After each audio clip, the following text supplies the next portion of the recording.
Thanks, Bob.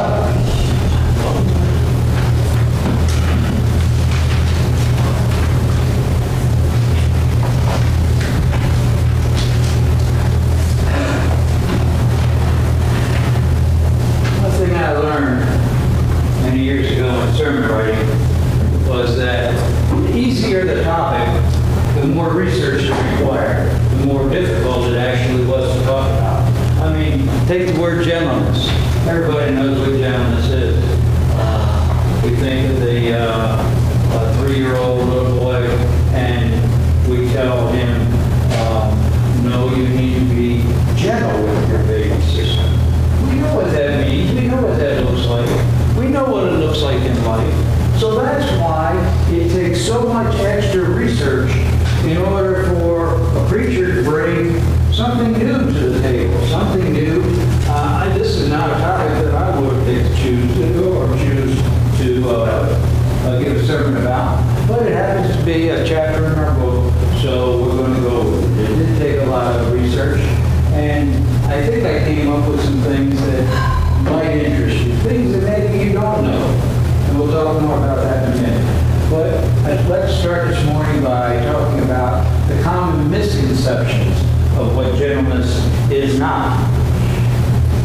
In this very rough and rugged individualism that men feel, many think that gentleness is weakness. Gentleness is being soft. Gentleness is being spineless. Gentleness is being delicate. It's being submissive. It's being inferior. I want you to know that all those things are part of gentleness. All those things may result from gentleness, but they are not what gentleness is. Understand that. In my extensive research, I did run across a definition that I thought was absolutely perfect for the word gentleness. And that is, gentleness is strength under control. As I continued to research this, I researched the word in the Greek. And in the Greek, you'll remember that a great many years ago, before that pencil and paper came along, they used to put inscriptions on cave walls. And the Greeks would use pictures to describe certain words. And the picture that they used to describe gentleness happened to be a huge horse that was tame. Our eyes are inundated with examples of raw strength versus strength that is under control. This is a satellite picture of Katrina. This is a perfect example of water and wind totally out of control. But then you find this, a picture of a dam. And this is a picture of water and wind totally under control. So much so that it provides electricity for many cities. Many of you are old enough to remember the polio epidemic of the 1950s. This is a little organism totally, completely out of control. But when you take that and you make a vaccine out of it, then it becomes strength or power under control. A lot of you guys may be sitting there and thinking that gentleness is not a very manly word. I hope that you see, however, from this definition, these examples, that being gentle takes more manly strength than any of the raw power that we think we possess. I know what it's like to listen to sermons and go to conferences and listen to talks, listen to speeches, and unless you're taking notes, usually most of the stuff goes right over your head. And that's probably right where the last thing that I told you just now, you probably forgotten already because it's over your head. but I thought it was important, so I'm going to repeat it up here. I hope you'll see from this definition and these examples that being gentle takes more manly strength than any of the raw power you think you possess. And I'm giving you now a new way to look at gentleness. I think it's a good time to look at our key verse from our chapter today. And our key verse is Philippians 4:5, let your gentleness be evident to all. The Lord is near. This is another way to say He's watching. He's watching what you're doing. And isn't it just like God to throw a monkey wrench into the way we prefer to do things? We, of course, prefer to be manly, with grit, head on.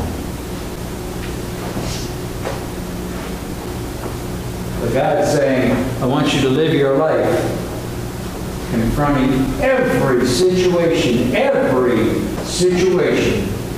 with control. Gentle control, loving control, intelligent control, peaceful control. And we have all kinds of opportunities to practice that. You remember after the Last Supper, Peter told Jesus that he would die for him. But Jesus knew that as soon as the rubber met the road, Peter was going to run like a scared rabbit. And Jesus could have lost his temper with him very easily. But instead, with his power under control, i.e. his gentleness, Jesus simply explained to Peter the things that were to come. Convert that to our lives. How often do we have a friend or relative that'll tell us that they'll do something for us? But we know that person to be all talk and no action whatsoever. You know what our first instinct is when they tell us they're going to do something for us? You just want to smack them.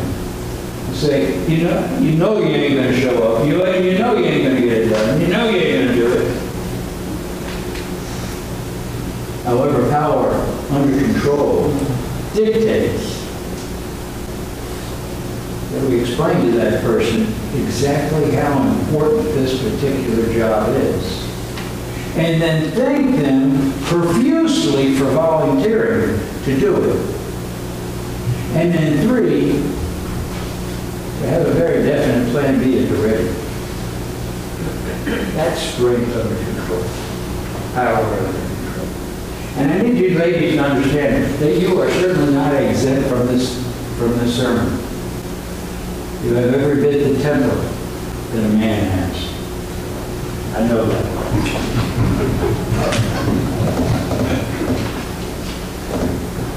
I think that Randy did a really good job in picking a scripture for women, and Peter tells women that calm gentleness is the key to their marital relationship.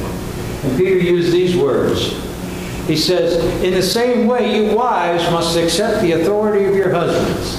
Then, even if some refuse to obey the good news, your godly lives will speak to them without any words.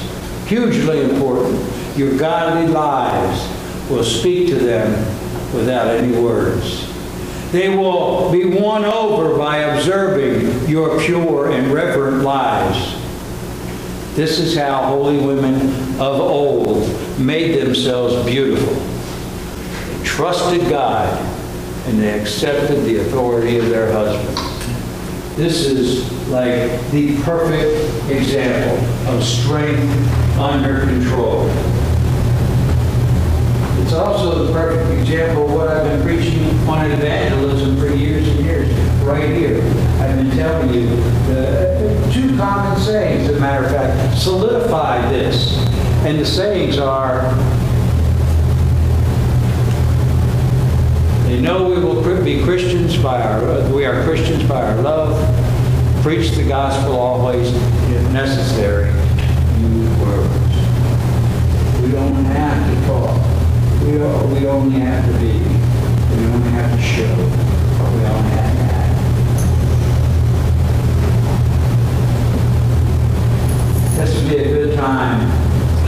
going to talk about what the Apostle James says about the tongue. James 3:6. And the tongue is a flame of fire. It is a whole world of wickedness, corrupting your entire life. It can set your whole life on fire. For it is set on fire by hell itself. Now that's somebody else using the tongue. But I need you to understand, these very rough words that James used apply to us too. It applies to us because we have to stop and think of the hurt, the lies, the deceit, all the things that we can do with our tongues and have done over the years. And that pretty much brings us to the final and most important thing, that we need to prepare ourselves in gentleness. And that is, exactly, this was Nancy and I yesterday.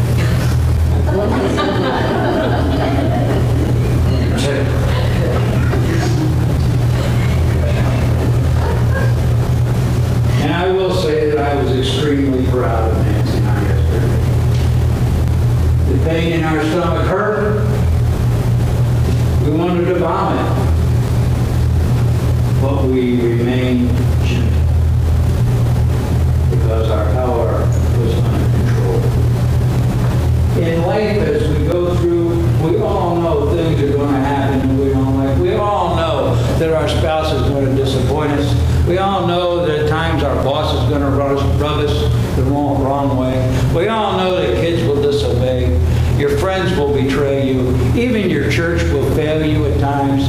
And then there are times when you meet used car salesmen.